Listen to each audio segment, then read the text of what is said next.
Tervetuloa Solmaster-studioon. Täällä keskustellaan moderneista lattiapinnoitteista, teollisuuskemikaaleista sekä kuljetuskaluston pesuaineista. Ja tänään meillä on aiheena markkinoiden paras rakentamiseen tarkoitettu lattiapinnoite EP1. Tervetuloa asiantuntijamme Toni Pekkanen. Kiitos. Sulla on Toni vuosien kokemus lattioiden pinnoittamisesta. Kerros meille, minkälainen aine EP1 on? EP1 on M1-luokiteltu, itsestään siljelevä, telattava epoksimassa, joka muodostaa täydellisen kosteussulun ja kestää käyttöä. Minkälaisiin lattiaratkaisuihin EP1 on paras pinnoitevalinta? EP1 on paras pinnoitevalinta silloin, kun vaaditaan keskiraskasta kulutusta vaativaa lattiaa. No pitääkö tekijällä sitten olla aiempaa kokemusta pinnoittamisesta, jotta EP1 käyttö on mahdollista? Ei tarvitse. Eli EP1 helppous perustuu siihen itsestään siljävyyteen. Etkä jos tela pysyy vähän käsissä, niin varmasti onnistuu. Jopa meikäläinen voi tästä siis selvitä. No jos ajatellaan sitä prosessia, niin minkälaisia pohjatöitä EP1 käyttö vaatii? No se on hyvin laaja ala tietysti, mutta pääsääntönä pidetään, että pohjan pitää olla kiinteä, kova ja puhdas, jotta me saadaan primeroitu onnistumaan. No minkälaisia suojatyövälineitä tee se itse mies sitten tähän hommaan tarvii? Eli pinnoitehän on M1-luokiteltu, mitään päästöjä siitä ei synny, mutta hyvä tuuletus ei ole haitaksi ja hanskat käteen, niin vältetään ihokosketuksia. No katsotaan sitten ihan vaihe vaiheelta, että millä tavalla se hieno EP1-pinnoite jo valmiiksi pinnoitettuun lattiaan tehdään.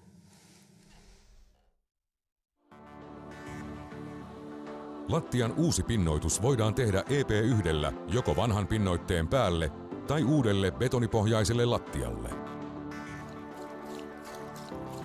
Mikäli lattiassa todetaan epäpuhtauksia, öljyä tai muuta sellaista, ne voidaan puhdistaa esimerkiksi Solmaster EP-ohenteella.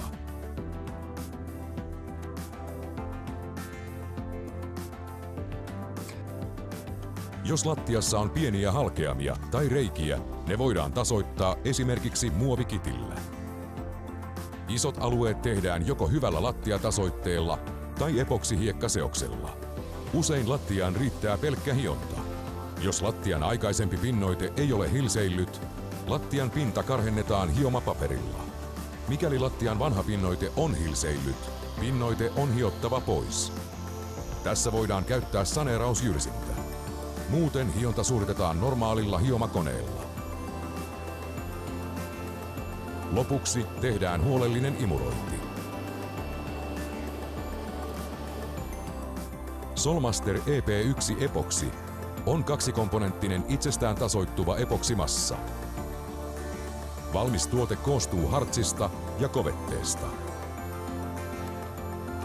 Ensimmäisenä vaiheena sekoitetaan hartsi omassa astiassaan tasaiseksi, koska väripigmentti painuu varastoitaessa pohjalle.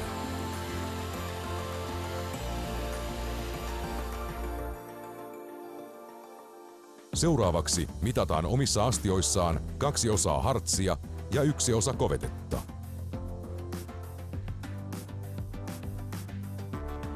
Aineet kaadetaan sekoitusastiaan ja sekoitetaan hyvin keskenään.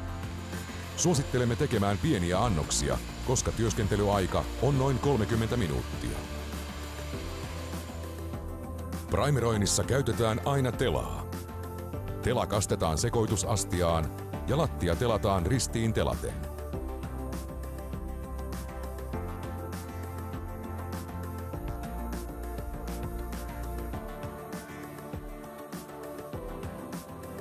Primeroinnin jälkeen kulutuspinta tehdään seuraavana päivänä. Lattia pinnoitetaan, kun se on kosketuskuiva, ei tahmea.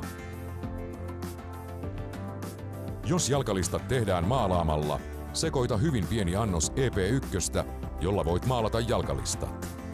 Sekaan lisätään jäykisteeksi 10% tiksoa, joka jäykistää epoksia niin, että se pysyy pystyseinällä. Jalkalistat maalataan pensselillä käyttäen apuna maalarin teippiä.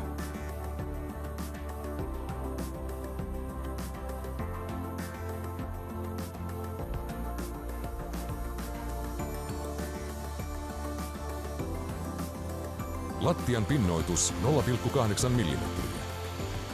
Ensimmäisenä vaiheena sekoitetaan hartsi omassa astiassaan, koska varastoidessa väripigmentti painuu pohjalle.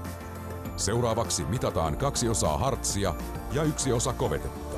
Kaadetaan sekoitusastiaan ja sekoitetaan hyvin keskenään.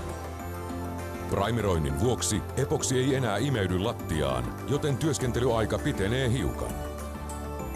Pintaan tuleva massa voidaan kaataa suoraan lattiaan ja levittää mohair-lastalla, jolloin pinnoitusaika lyhenee ja massa tasoittuu itsestään.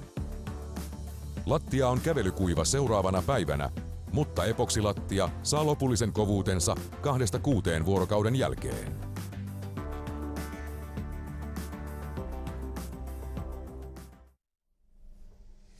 Siinä nähtiin työvaiheet pähkinänkuoressa, mutta Toni, vielä lyhyesti muutama asia.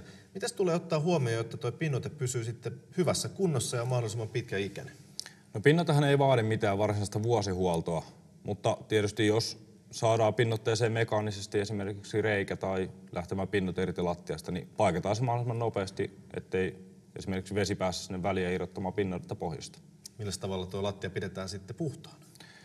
No EP1 tekee sen kosteussulun lattiaa, eli puhtaanapitoa on monta vaihtoehtoa. Ihan letkulla, ympäristöystävällisellä pesuaineella, esimerkiksi AS40.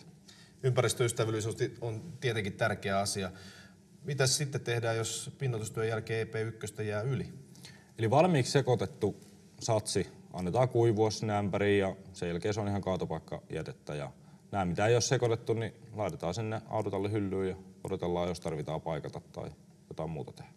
Millä tavalla telat käsitellään käytön jälkeen? No telat annetaan kanssa kuivua ja ne menee samaan kaatopaikkaroskikseen sen jälkeen. No toinen loppu tietysti vielä tärkein. Mistä EP1 voi ostaa ja toisaalta mikä on se oikea määrä suhteessa pinnoitettavaan lattia-alaan? No EP1 menekkihän on 600–700 grammaa per neliö. Ja tuotetaan saa kaikesta hyvin varustellusta rautakaupoista ja värikaupoista. Kiitos Toni näistä vinkkeistä ja asiantuntemuksesta. Nyt ei muuta kuin hommiin.